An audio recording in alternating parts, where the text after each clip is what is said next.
Ara volem que coneguem Blanca, és tot un exemple de superació amb 22 anys. Té síndrome de Down i ha decidit dedicar la seva vida a ajudar els altres. Per això estudia teràpia ocupacional a la universitat i treballa en una escoleta infantil amb xiquets discapacitats.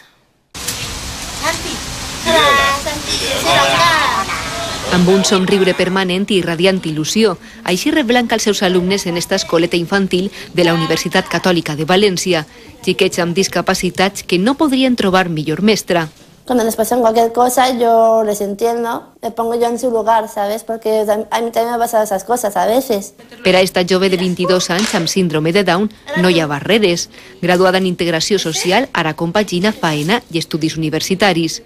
Creo que me voy a sacar adelante, porque si he sacado el bachillerato, he sacado un ciclo de grado superior de integración social y ahora sé la universidad, yo creo que puedo con todo. Tot un exemple que voler és poder. Cada uno tiene su nivel y que cada uno tiene que hacer con su nivel hasta lograr lo máximo que pueda. Y eso es lo importante, las ganas de aprender, las ganas de trabajar. I així pues, se pueden conseguir muchas cosas. El seu somni és ajudar els discapacitats perquè puguen tindre plena autonomia i, com ella, ser un més.